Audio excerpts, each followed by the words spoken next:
Johnny, one of the things I read about you is that you started buying crypto when you were 17. Yes. Do you want to tell us how you got involved in that? Yes, so it was actually my cousin Terry that got me involved in crypto in December of 2015. So we used to we still do meet at my granny's house every Christmas Eve, just all my family, and he was buying it from probably the guts of 2012, 2013, and he told everybody in our family, just go down and put like 100 quid into it. So in 2015, I was one of the ones that listened to him and went down to Ann Street and bought Bitcoin out of an ATM machine. This is just blowing my mind because I did not know, first of all, I did not know the Citibank made ATMs. They invented ATMs, and I did not know that there was an ATM in Ann Street in Belfast where you could buy Bitcoin. But I'm ready for my mind to be absolutely blown by this chat, so I'm going to go off and go and sit in the audience and leave you guys to it and listen. Okay. Well, good afternoon, everyone, and welcome to the last panel event of Digital DNA 2022. I think they've definitely saved the best for last year. My name is Mark Kern. I'm from the Department of Finance in Dublin. Our team are part of the financial advisory team that provide insights and research into digital finance. But that's enough about me. Today, you're here to listen to two experts on cryptocurrencies. And just before I introduce my guests, I just want to take a quick poll. I can't really see a lot of faces here, but put your hands in the air if you don't own any crypto right now. Okay, that's a fair few, actually. And put your hand in the air if you don't own crypto, but you would consider buying some in the future. Okay, seeing a couple of hands, go back up. And this one's going to be a bit awkward. I know it's been a tough couple of days for you, but put your hands in the air if you own crypto right now. Okay, so it's pretty even split there, I think. So my first question here today is really going to be around what's happening in the markets. It's been a really tough time. This week has been incredibly tough for just the sector in general. Bitcoin is now trading at around $21,000 from an all-time high of nearly $70,000 back in November. A pretty staggering $2 trillion has been wiped off the crypto markets in this period. Yesterday, we had Coinbase announce that it's releasing about 1,100 jobs, so about 18% of the total workforce from their employment contracts. And it kind of gives a bit of an idea of just how serious the current crash is right now. But I have to be impartial and fair and say that actually this is not too dissimilar to what we're seeing in the global equity markets. For example, Amazon, Netflix, Tesla are all amongst those same kind of group of companies that are seeing nearly 80% declines in the similar period. So is this actually just part of a wider, systematic issue with financial markets and crypto markets? And we have our guests here today who are going to kind of talk about where it is, what their ideas are, what are their insights, what advice they're giving to their clients. So we have Johnny McCamley, who's the founder and CEO of CryptoClear. Johnny just got back from a very hectic schedule in Lisbon, Madrid, and Vietnam, if I'm right in saying. And he's been invested in Bitcoin and other cryptocurrencies as far back as 2017. Johnny and his team provide insights to their clients in terms of what are the next big investments. They can boast returns of tens of thousands of percentage points for their clients over that period. And Johnny's a big and firm believer in NFTs and the metaverse. Johnny just last month purchased 2 NFTs, which we're going to talk about later, for a small price tag of about $1 million. So, if you're looking for a cheap NFT, there might be some out there now, and we'll talk about that later, Johnny. Beside Johnny, we have Elysia Patel. Elysia is the Director of Strategy and the Money Laundering Reporting Officer of Base Digital Assets. Base Digital Assets is an over-the-counter brokerage firm that people can trade with without the need for a third party or an exchange in the side.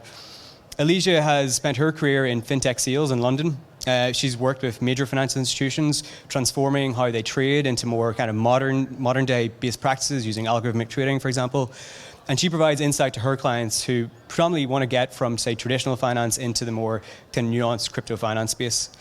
So guys, I was going to try and just ease our way in here, go back to your background, how you get in there. But actually, look, there's a pretty pressing issue on the cards right now, which is Bitcoin has dropped nearly 30% since Monday alone. Okay, what's going on? How do people react? What's your advice right now? Yeah, I would say with the macroeconomic outlook, you've got institutions who are, going on an off-risk kind of management style. They're kind of diversifying their portfolio. They're moving out of Bitcoin into more kind of less risk assets. And then obviously they're looking at, the Fed rate hikes. It's been the highest since 1994. So you've got that. And then with the increasing amount of inflation, you've got people kind of panicking, across stocks, equities and crypto. And that's having kind of that macro effect is having an effect overlay onto the crypto environment. So you've got people thinking about is Bitcoin going to correct, down to levels of 15,000? I think that could be a possibility, with more long-term hodlers thinking they're just getting so much pressure in the market at the moment. They're thinking about just, selling their Bitcoin. But I think there's a real opportunity to kind of accumulate more Bitcoin once it comes down to the likes of, those 15,000 USD price levels. Yeah, I would completely agree. It's something that I saw myself in 2018 when the crypto market crashed. That was probably the first big cycle that I saw with a crash. Bitcoin went to just shy of $20,000 and then went the whole way down to a couple of $1,000s. And then we, of course, had Black Thursday due to COVID, which Bitcoin again revisited $4,000 and then went the whole way back up, or to a new all-time high of $68,000. So unlike previous dips in the market, we've actually found that our clients are now reaching out to us to buy more Bitcoin, more altcoins, and also load up on NFTs, because they also see it as I see it. To me, it's the sale of a lifetime right now for anybody sitting with liquid cash available. I think Bitcoin will definitely surpass 100K in the next cycle. And I think, as you say, Elysia, it's just a matter of time before... it's just like anything. It works in cycles. The market goes down, the market goes up. Right now, we're currently in a downtrend. If we do hit 15K, that would be amazing. You're getting more Bitcoin for the cash you're putting in. But inevitably, I think we're going to go to previous all-time highs of 68K and way beyond. So, and I know you kind of allude to this, but do you think there is some degree of panic, though, right across the financial system? People are just trying to take out money like they can now because there's a cost of living crisis. They want to take out their positions while they can. Is there a risk that we're going into a prolonged bear market? The outlook, the macro outlook, does not look that favorable right now across the financial system. And for crypto, it's looking particularly bad. Just as we mentioned earlier, the Coinbase job losses, the whole sector is having to readjust. You've been through this before, Johnny. I'm sure you have too, Elysia. What's your advice when people are panicking around you? You both seem really calm and collected right now. You don't seem too worried when I spoke to you off stage. What's your kind of longer term outlook in this then?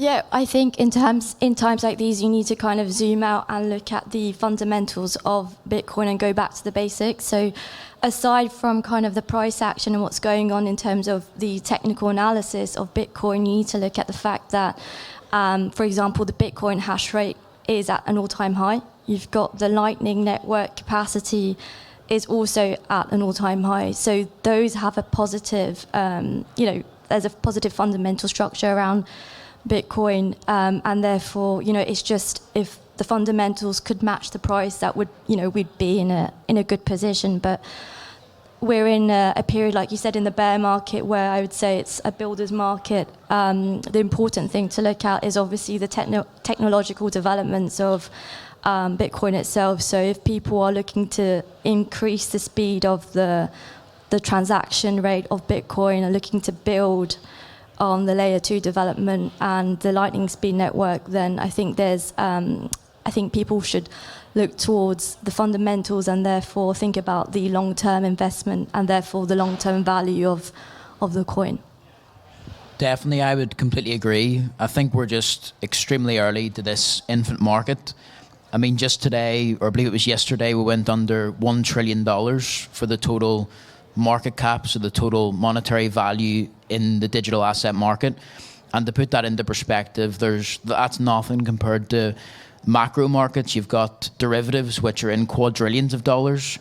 Often it's not even known how much is in derivatives. So less than $1 trillion for 10,000 plus crypto assets, in which 99% of them, just like the internet companies that came about, are going to go to zero. But you have the ones out there that have the use case, the technology maturity, and also great teams. So you have Bitcoin, you have Ethereum, you have all these different crypto assets. And just as Elysia said, it's so important to zoom out and look at the big picture. So you've got central bank digital currencies, which are talking about being implemented from 2025 onwards. For that to happen, the current financial system won't be able to run the CBDCs, the central bank digital currencies, because it's all on blockchain technology. So how I would describe what we're looking at now with Bitcoin, Ethereum, the other digital assets, is they have built the train, but there's no actual track for it to go on yet, because the track is Swift 70 systems that are still incredibly slow. Like if I send Mark a payment today, it instantly goes from my account and goes to Mark's account, but often in the background that hasn't settled for up to 3 weeks. Well, that's why they're going to bring in central bank digital currencies alongside crypto assets and digital assets to solve that problem. So anybody looking to allocate any sort of capital towards crypto right now, one of the most important things to do, as Elysia said, is zoom out and look at the bigger picture. I'm glad you introduced CBDCs there. So these are central bank digital currencies. I'm going to ask a tough question here because there is a growing view that actually central banks and governments are looking to claw back their power on money. So cryptocurrencies are more than just a currency, let's put it that way. There's some of our technologies and ecosystems, which is, to be fair. But is there a risk that with central bank digital currencies, as them being legal tender over, say, a cryptocurrency, which is an asset, which isn't an asset being taxable on each transaction? So if I went and bought coffee with crypto, that's a taxable event. But if I use a CBDC in buying that coffee, that's not taxable. Is there a risk, drawing the line that actually CBDCs could take over the crypto sector? Is that a real risk? Is that something you're worried about? It's personally not something that I'm worried about. I think that CBDCs and crypto assets will not compete with each other, but if anything, they'll complement each other.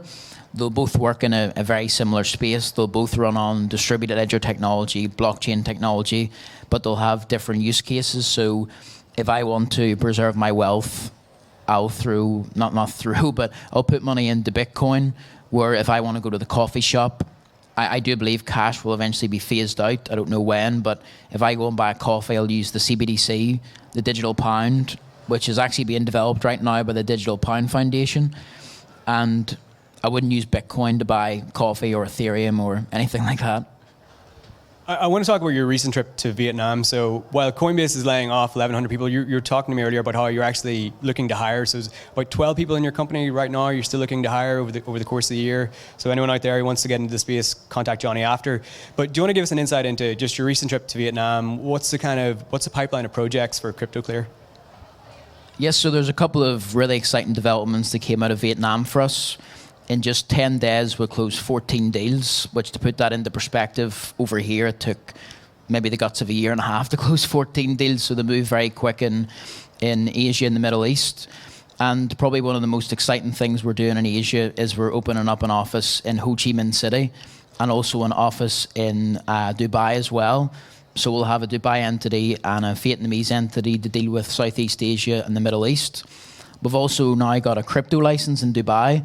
So we're going to launch a crypto asset exchange that will only focus on blue chip crypto assets rather than assets that are more scammy assets per se. There'll obviously be a very high due diligence process that an asset must go through to be listed. And then after a 2 to 3 month period in the Middle East, launching the CryptoClear exchange, we'll launch the CryptoClear token and then eventually move the exchange after it's been green lighted into Asia. Okay, pretty interesting stuff there. And Elysia, so your company provide an over-the-counter kind of brokerage service. So do you want to talk a little bit about the kind of firms, traditional firms that are looking to get maybe exposure into crypto and how you kind of provide that service? Yeah, exactly. So you've got, we would cater to corporates or mainly institutions in the space on a global level, primarily in Europe. And basically when an institution wants to buy Bitcoin to add it onto their balance sheet, or for example, if they're just looking, if a high net worth individual would like to buy an altcoin, Ethereum or Bitcoin, they can do that through a broker. And what that means is they would exchange fiat for the crypto asset. So typically, it may be difficult for someone to use an exchange. I think I've seen a number of people, even within my network, log in to an exchange and, they get panicked because they see pricing levels up and down in different colors and they just don't want to click in case, they make a wrong position. So it's easier to just kind of ring someone up and say, I want to buy 5 Bitcoin, how do I do it? And then we would basically take them through the KYC in a regulated manner. So they would have to fill in due diligence forms, and then it would be a very simple process by which we would buy the crypto asset for the client.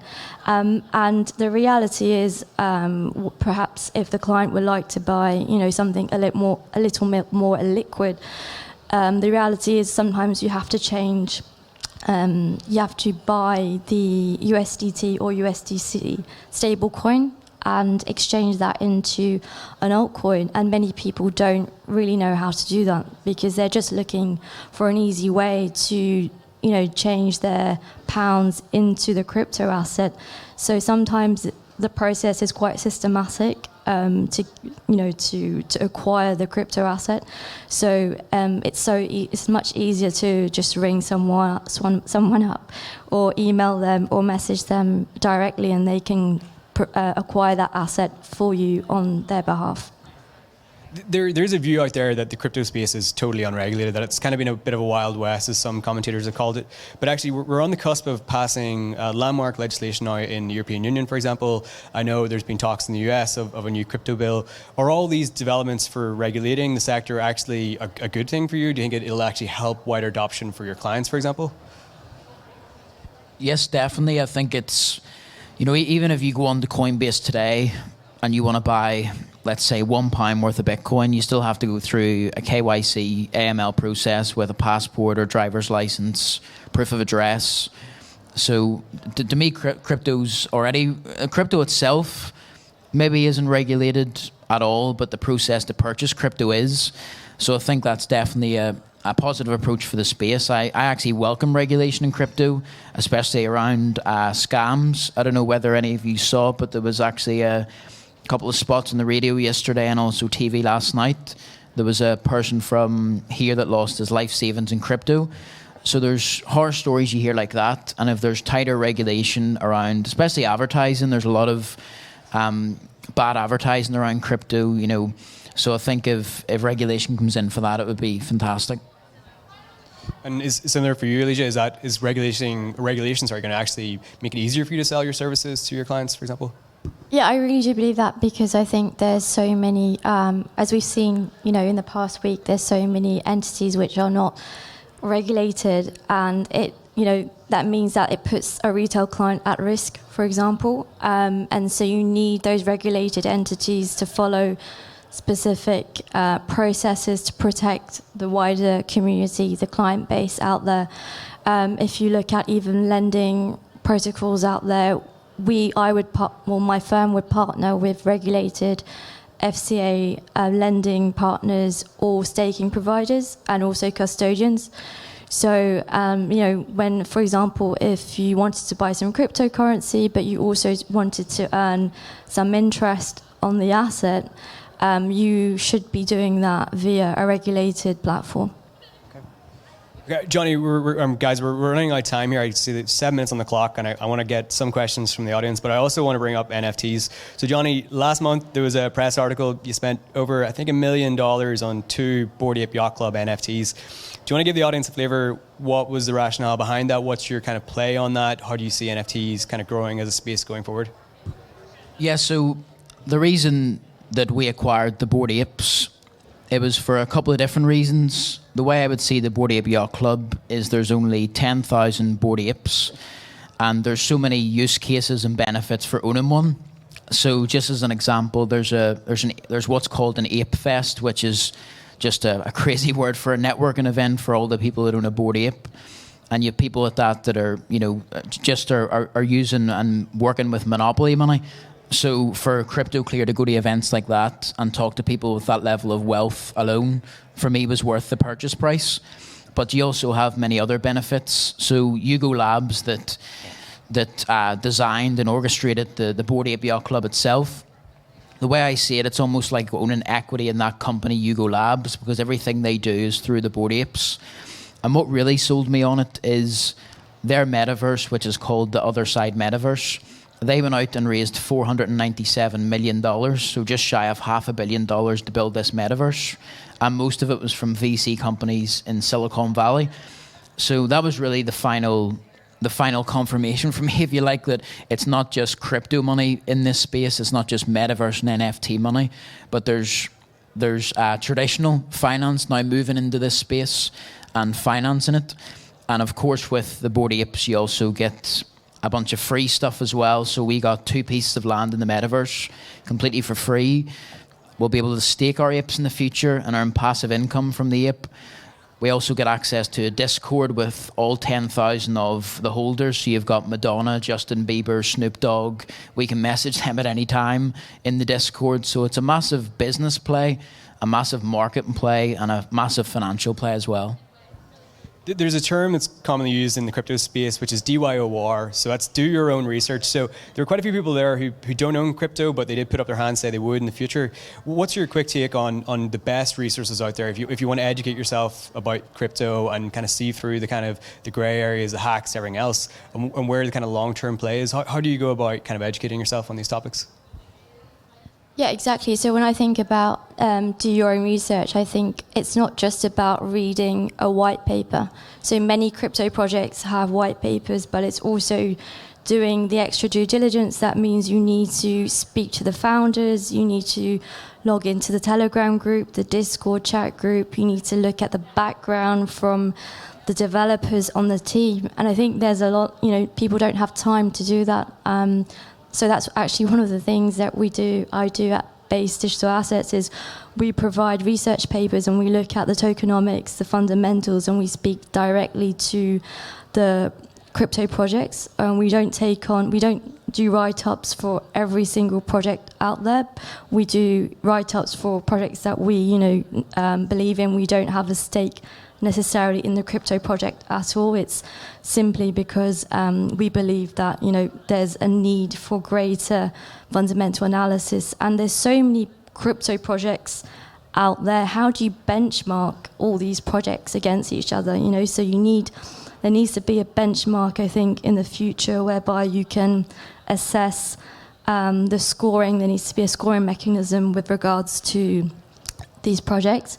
But also it's important, I guess, for anyone who's starting out in the space to check out any of the independent, I think, chat groups out there which are free. And one of them actually is Johnny's CryptoClear community chat group, which I've been in, and he offers some good advice. And I mean, you guys are independent of any projects out there where you're just chatting about different projects and you're providing information and opinions.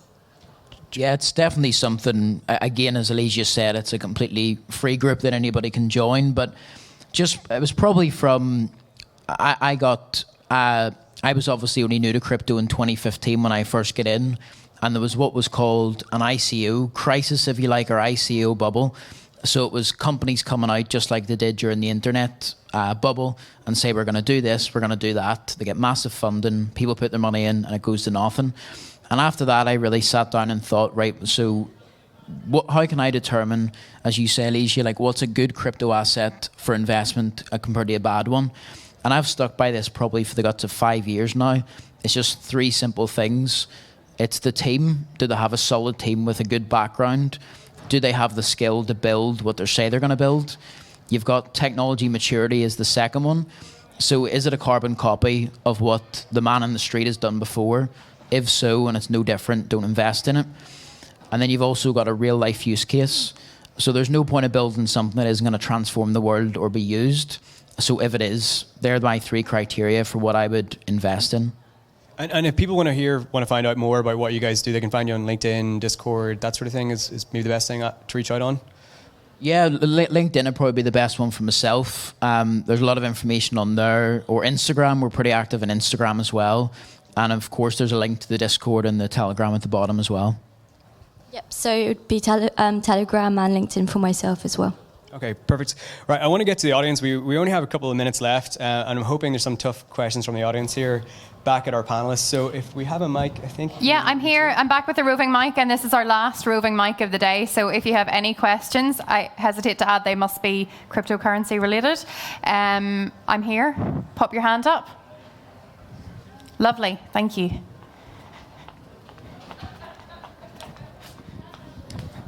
So there's been a lot of talk in the conference the past 2 days about identity, and even the likes of the conversation about Twitter trolls and stuff like that even got up the concept of identity. How do you think about identity when it comes in to cryptocurrency, and how fast could we get to have an identity in for everyone? That's Jack Dorsey also released this week, and that he's working on a new project that a layer 2 on top of Bitcoin, which is about identity. So just do you have any thoughts on identity with crypto? Yeah, I do think that digital IDs will be something that's implemented in the future. I think it is something that's probably needed right now. I know, correct me if I'm wrong, but you're talking about the different trolls on Twitter and the different sort of people that attack all celebrities and influencers. And I think digital identities will be brought in through blockchain technology. And just like you might check somebody out on LinkedIn because they're at a conference today, you'll go onto the blockchain or you'll go onto some sort of Web3 system and you'll find out what previous events they've attended in the metaverse. It's almost like a record, but it's a complete digital identity. So I do think that'll be something that comes in with blockchain technology. It's already something that's massive in China. It's a control thing, and every government in the world is going to do it. So it's inevitable. Okay, thank you. Anybody else? Any other questions? There's a lot of people that have talked about the energy consumption within crypto, and are there any cryptocurrencies that are going down a greener route on using that as their USP to encourage people to buy? That's something that Ronan was talking about earlier. Were you here for that chat? Ronan was saying that basically, if I can remember it now, every Bitcoin transaction had the same, I want to say, digital waste as 2 iPhones. It was it blew my mind. Obviously not enough to remember the exact numbers, but guys, over to you. Yeah, I think there's a coin called Klima, which is using, there's some carbon credit NFTs and crypto coins out there as well. But for example, just an example of a project that I'm working on, there's a renewable mining rig being built out in, say, Mauritius at the moment for cryptocurrency. So I think that's just one example, but there are more renewable energy mining solutions being developed in the world, and I think that's the way forward, and that's what's happening at the moment. Would that make you more likely to invest? Have you invested in crypto? Would going for something greener be a more attractive option to you? Sorry. If it increased the price, yeah. There you go. That was its USP, yeah. Okay, all about the money. Any other questions? We're just about wrapping up for today. Great, okay.